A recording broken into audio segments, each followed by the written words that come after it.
마태복음 4장 1절에서 11절 말씀까지 내용은 예수님이 시험을 이기심 이런 말씀입니다. 우리가 이 말씀도 너무나 잘 아는 말씀입니다. 자, 그러면은 이 말씀을 통해서 우리가 첫째로 생각할 것이 예수님도 시험 받았는데 시험을 안 받는 사람이 없다 그겁니다. 그래서 첫째로 우리에게도 시험이 있음을 알게 해주셨습니다. 누구에게도 시험이 있어요? 우리에게도.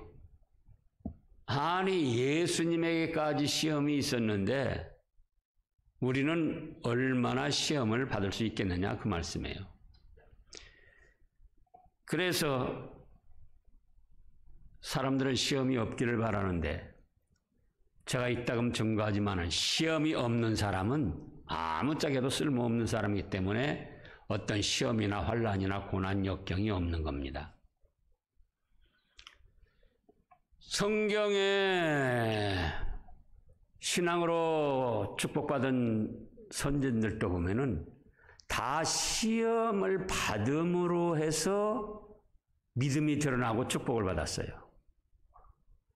우리가 잘 아는 대로 그 위대한 신앙의 조상 아브라함, 그가 어떻게 해서 믿음의 조상으로 우뚝 서게 됐느냐 그거예요. 여러 가지가 있지만 그 중에 한 가지가 창세기 22장에 보면은 독자 이삭을 바쳐라.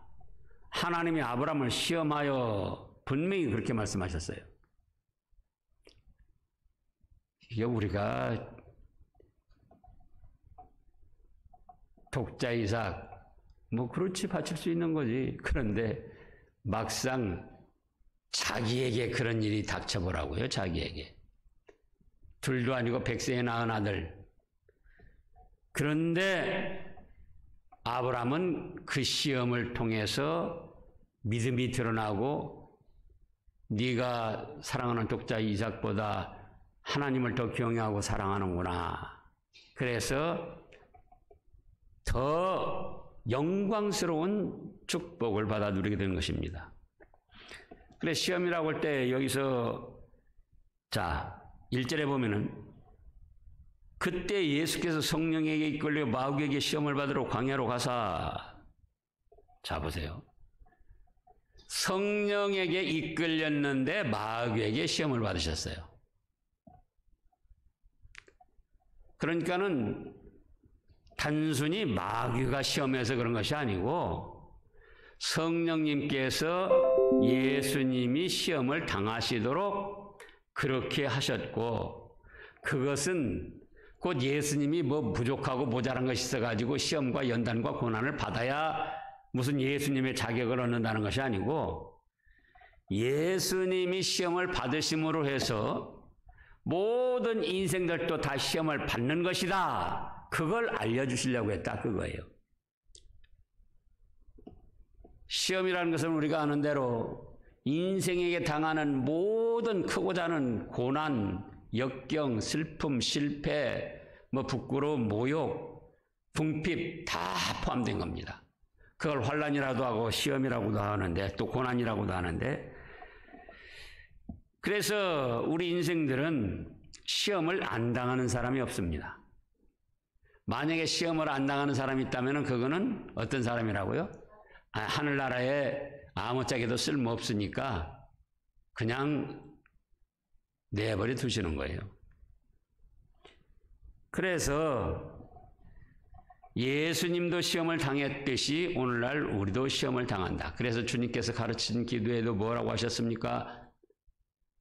하늘에 계신 우리 아버지여 이름이 거룩히 여김을 받으시오며 나라가 임하시오며 뜻이 하늘에서 이루어진 것 같이 땅에서도 이루어지다. 오늘 우리에게 일용할 양식을 주시옵고 우리가 우리에게 죄전자를 사하여 준 것 같이 우리 죄를 사하여 주시옵고 우리를 시험에 들게 하지 마시옵고 시험이 없게 해달라고 한 것이 아니고 시험은 있다. 근데 그 시험에 들어가서 떨어지지 않게 해 주시기를 구한 거예요. 시험을 통과해서 복받을 자격을 만들 수 있도록 그것을 구한 겁니다. 자, 그래서 우리가 크고 작은 모든 어려움이 올 때 그거를 무서워하거나 두려워할 것이 없어요. 아, 하나님이 나를 쓰시려고 이 고난, 이 역경, 이 궁핍, 이 어려움 이걸 당하게 하시는구나. 그렇다면 어떻게 해야 될까? 내가 이겨내야 된다. 신약 야고보서 1장을 보겠습니다. 신약 야고보서 1장. 거기도 유명한 말씀 있잖아요. 자, 1장 12절에 뭐라고 하셨습니까? 시험을 참는 자는 복이 있다. 시험 안 받는 자가 복이 있는 게 아니고 시험이 오는데 그걸 참아내는 사람이 복이 있다. 시련을 견뎌낸 자가 주께서 자기를 사랑하는 자들에게 약속하신 생명의 멸류관을 얻을 것이기 때문이다. 보세요. 시험을 안 당하는 자가 복이 있는 게 아니에요. 시험을 당하는 자가 복이 있다. 이 세상에서도 우리 아이들이 유치원, 초등학교, 중고등학교 시험을 한 번도 안 본다면은 그 학교를 안 다니든지 쓸모가 없으니까 시험을 안 보는 거예요. 또 대학교, 대학원, 뭐 또 그 위에 뭐 박사 코스, 또 직장에 나오면은 승진 시험, 취직 시험, 얼마나 많은 시험이 있습니까? 시험을 많이 거칠수록 자꾸 한 계단씩 올라가는 거예요. 시험을 몇 번 보고 안 보는 사람은 그 자리에 머물러 있는 겁니다. 그런 것처럼 참으로 믿는 사람들은 우리의 생활에서 여러 가지 시험을 받게 되는데 그것은 내가 괴로움 당하라고 또는 내 자신이 하나님 앞에 버림받아서가 아니고 하나님이 특별 관심을 가지고 키우시려고 여러 가지 시험을 당하게 하시는 것이다. 그래서 그때는 두려워하거나 기뻐하거나 두려워하거나 슬퍼하거나 괴로워하지 말고 오히려 어떻게 생각하라고요? 감사하면서 참아내야 됩니다. 또 이 시험은 우리가 잘 아는 대로 고린도전서 10장에서 뭐라고 하셨습니까? 감당할 시험만 주신다고 그랬어요. 무슨 시험만 주셔요? 감당할 시험. 우리 하나님이 사랑의 하나님이시고 전지전능하신 하나님인데 우리가 감당치 못할 시험을 주셔가지고 거기에 거꾸러지고 망하도록 주시는 게 아니에요. 우리 아이들이 군대를 가도 그렇습니다. 많이 걱정되래요. 근데 그 군대 생활도 이미 다른 사람도 다 감당하고 제대하고 또 자기 비슷한 또래 여럿이 또 함께 감당하는 거예요. 자기만 자신만 감당하는 게 아니고. 그래서 이거 감당할 시험이다. 하나님께서 나를 사랑하시고 내 자신을 너무나 잘 아시는데 내가 이거 감당할 수 있기에 나에게 이런 시험 당하게 주신 것이지.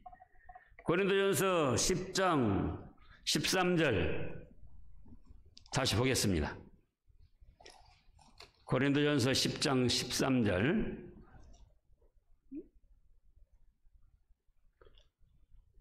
읽어보시자고요. 사람이 감당할 시험밖에는 너희가 당한 것이 없나니 오직 하나님은 미쁘사 너희가 감당하지 못할 시험 당함을 허락하지 아니하시고 시험 당할 쯤에 또한 피할 길을 내사 너희로 능히 감당하게 하시느니라. 자 보세요. 그러니까 감당하지 못할 시험을 주신 것이 아니에요. 우리가 생각할 때 아이고 큰일 났다. 이거 어떻게 하면 좋아. 그렇지만은 하나님께서 우리 자신을 더 잘 아십니다. 우리 자신보다 우리를 더 잘 아셔요. 네가 그런 정도는 감당하게 되겠구나. 또 감당을 해야 돼. 감당치 못할 때는 내가 피할 길을 줄 테니까 감당해라 하고 여러 가지 환난, 고통, 어려움을 주시는 겁니다. 그래서 여기서 첫 번째로 생각할 것은 무엇이라고요? 예수님께서도 시험을 당하셨는데 예수님은 무슨 부족하고 모자라고 뭔가 연단을 받아야 되겠게 그런 것이 아니고 나도 시험을 받았는데 너희도 시험 받는다. 예수님이 지금 전에서 말해요. 누구한테 세례를 받으셨죠? 세례 요한. 아니, 존귀하고 높은 것으로 보면 예수님은 하나님이시고 또 세례 요한은 그 신들고 따라가기도 부족한 종인데, 근데 그렇게 높으신 예수님이 세례 요한한테 세례를 받으셨다 그거예요. 그렇게 할 때 뭐가 이루어졌다고 그랬죠? 하나님의 의가 이루어졌다. 그것도 우리에게 본을 보이신 것이 있어요. 하나님의 아들인 나도 이렇게 세례 요한한테 세례 받는데 너희도 다 세례를 받아라. 모범을 보이신 겁니다. 그 다음에 두 번째로는 시험을 이기는 모범을 보여주셨습니다. 예수님이 시험을 당하심으로 어떻게 해서 이기셨는가, 이겨나가시는가, 그것을 모범으로 보여주시려고 예수님도 시험을 당하셨어요. 자, 나도 시험 당한다, 예수님이요. 그러면 너희도 시험 당한다. 그럼 내가 시험을 어떻게 이기는가를 보아라, 배워라. 그리고 너희도 시험을 이겨라. 모범을 보이시려고 그렇게 시험을 당하셨다 그거예요. 그러면 이제 베드로전서 2장을 보겠습니다. 신약 뒤에 히브리서, 야고보서 다음에 베드로전서 2장 21절.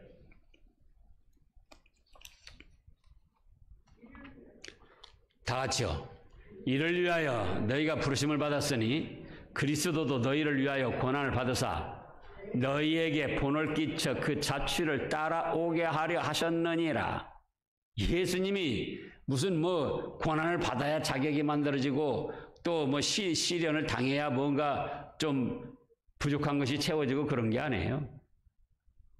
완전 무결하시기 때문에 어떤 시험 고난도 안 받으셔도 되고 또 고난을 받으셔도 넉넉히 이기시는데 왜 그러면 시험을 당하시고 고난을 받으셨는가?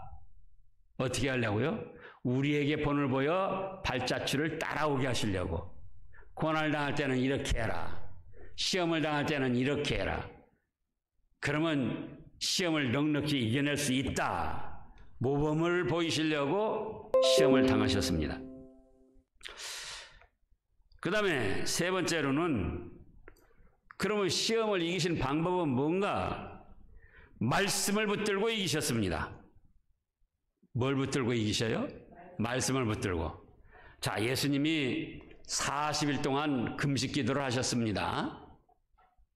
며칠 동안요? 40일 동안. 이거 여러분들이 사나흘 한 일주일 금식 기도 해보신 분들 알 거예요. 얼마나 힘이 드나. 40일간 금식 기도하고 줄이셨는데 마귀가 와서 야, 네가 하나님의 아들이라며? 그렇다면 증거를 나타내 보여봐. 그래서 너 배도 고프지? 이 돌들을 명하여 떡덩이가 되게 해서 먹어봐. 그러면은 그 능력으로 인하여 네가 하나님의 아들인 것을 내가 인정하겠다. 그러나 예수님은 뭐라고 하십니까? 사람이 떡으로만 살 것이 아니요 하나님의 입으로 나오는 모든 말씀으로 산다. 이렇게 말씀을 붙들고 내세웠습니다. 자, 마귀가 이제 어떤 사람은 그래요. 그래서 보통 사람은 그래요. 마귀가 그렇게 야, 너 40일 동안 금식 기도해가지고 배도 고프고 그러니까는 이 돌들 명에서 떡덩이가 되게 해서 네가 하나님의 아들이고 능력자라는 걸 나타내봐. 그러면은 오늘날 사람 같으면 그렇게 할 겁니다. 왜? 얼마든지 돌을 명해서 떡덩이가 되게도 하고 자기 자신을 능력 있는 분으로 나타내실 수가 있는 거예요. 그런데 예수님은 안 하셨어요. 그렇게 하면 마귀도 더 쉽게 굴복시키고 온천하에 처음부터 나는 이런 능력자요 하나님의 아들이다 이런 걸 나타낼 수가 있는데 왜 안 했습니까? 능히 하실 수 있는 능력도 있으신데 예, 우리 앞에 본이 되게 하시려고 그랬는데 그런 중에도 자 돌을 명해서 떡으로 만들어 먹으실 수 있지만 그거는 하나님의 창조 원리를 거역하는 거예요. 하나님이 창조하실 때 보면은 어떻게 하셨습니까? 산은 산, 물은 물, 코끼리는 코끼리, 호랑이는 호랑이, 사람은 사람, 각기 종류대로 다 창조하셨는데 소나무는 소나무대로, 대나무는 대나무대로, 상수리는 상수리나무대로, 무화과는 무화과나무대로. 근데 그 돌도 돌대로 하나님이 다 뜻이서 창조하셨는데 그 돌을 갖다가 떡덩이로 되게 해 먹으실 수 있지만 그거는 뭘 어긴다고요? 하나님의 창조 원리를 어기는 것이다. 거역하는 것이다. 그거예요. 그래서 우리가 이 세상 만물을 쓰는데도 하나님이 창조하신 그 원리대로 써야 됩니다. 남자와 여자를 창조하시고 남자는 남자대로 여자는 여자대로 그렇게 남녀가 결합해서 이 세상을 정복하고 다스리도록 하셨는데 지금 뭐라고 합니까? 남자가 남자끼리 여자가 여자끼리 차별금지법을 없애자는 거예요. 말세가 되어가는 현상입니다. 그래서 하나님이 창조하신 그 창조 원리를 거역하면 안 돼요. 그 다음에 왜 안 하셨는가? 아니 하실 수 있지만 하나님의 아들이 마귀 말 듣고 거기 움직이면 되겠어요? 그러잖아요. 마귀한테 잘 보이려고 능력을 행해서 되겠느냐 그거예요. 근데 오늘날 많은 사람들이 마귀에게 잘 보이려고 어떻게 하려고 그래요?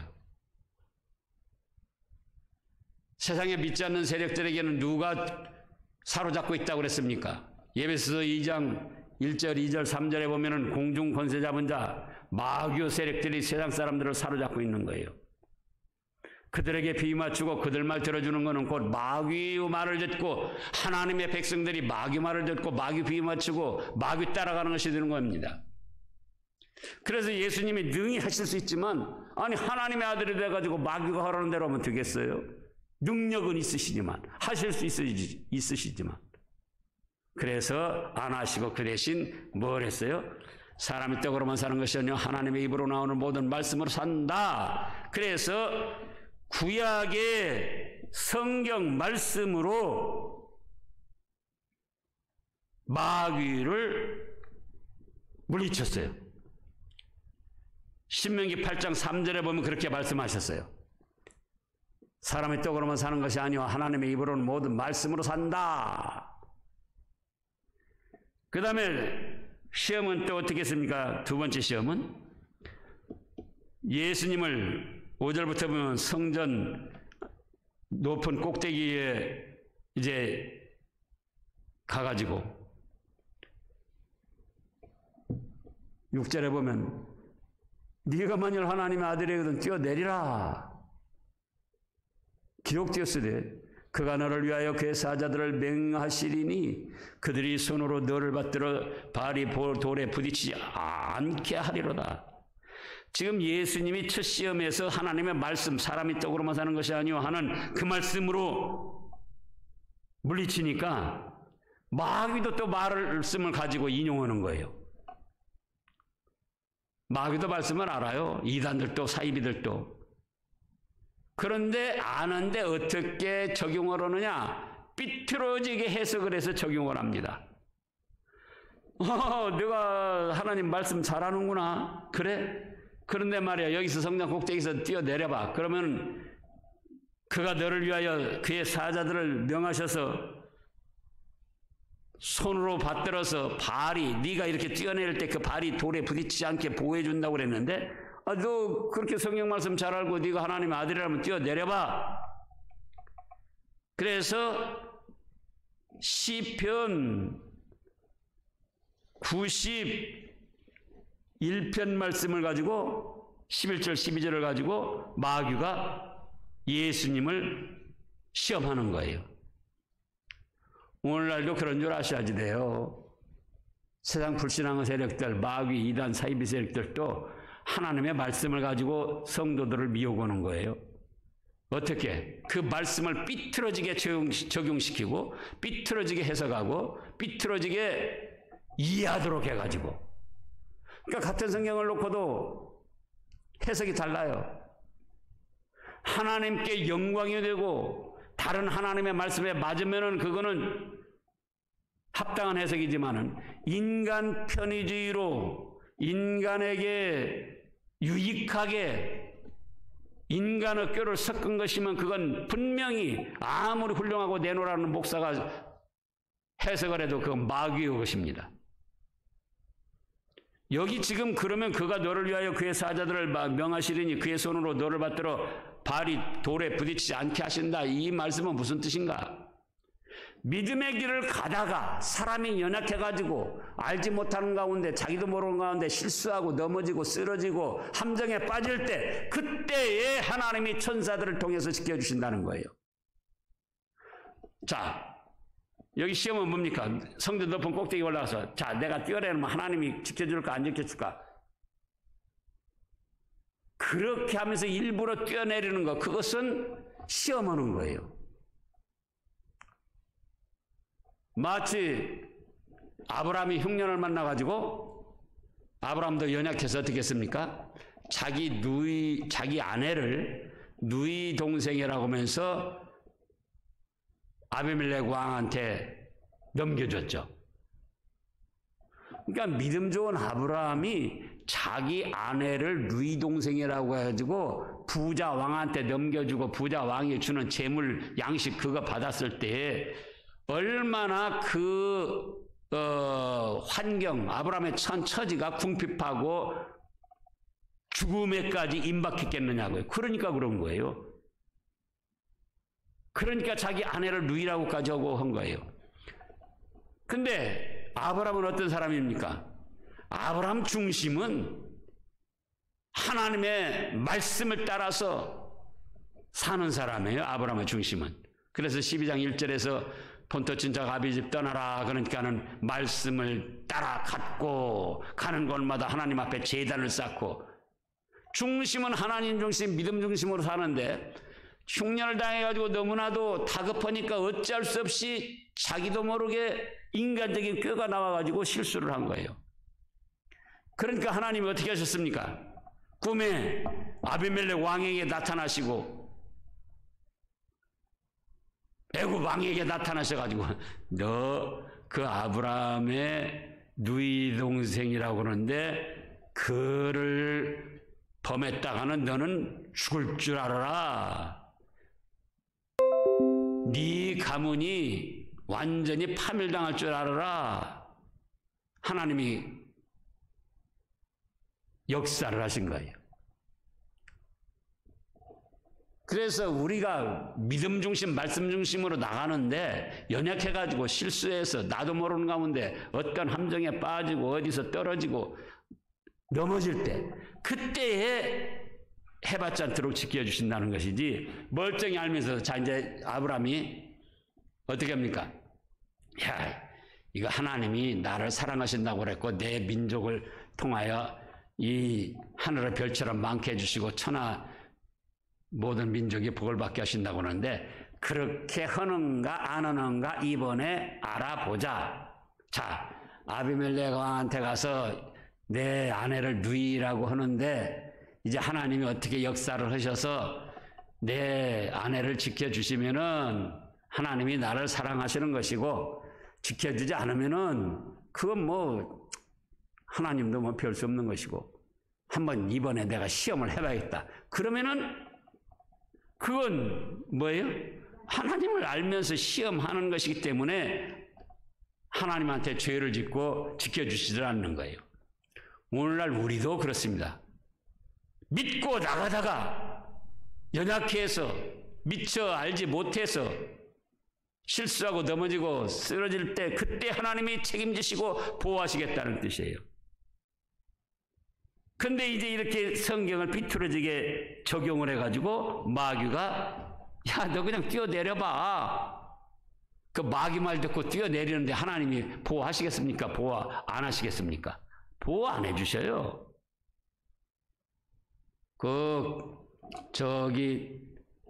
여러분들은 잘 모르지만 계룡산 가면은 자칭 예수, 재림예수라고 하는 그런 작자들이 여럿이 있습니다. 한국에 지금 뭐 한 40여 명 된다고 그래요. 근데 계룡산에서 어떤 작자가 내가 예수님이 나에게 임했다. 그래가지고 나는 이 산 꼭대기에서 뛰어내려도 천사들을 통해서 내 발이 돌에 부딪히지 않게 해준다. 그리고는 이제 그 연못으로 뛰어들었대요. 근데 뭐 듣기로는 지금까지 안 나왔다고 그래요.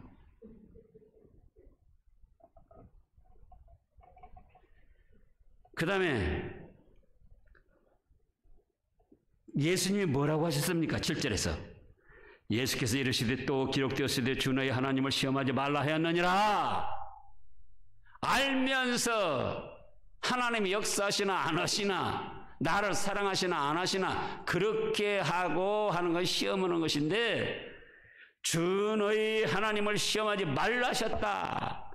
또 성경 말씀을 가지고 마귀를 물리쳤습니다. 신명기 6장 16절에 보면 그 말씀을 인용해 하신 거예요. 그랬더니 마귀가 이제 또 세 번째 시험을 합니다. 8절에서 마귀가 또 그를 데리고 지극히 높은 산으로 가서 천하 만국과 그 영광을 보여 이르되 만일 내게 엎드려 경배하면 이 모든 것을 네게 주리라.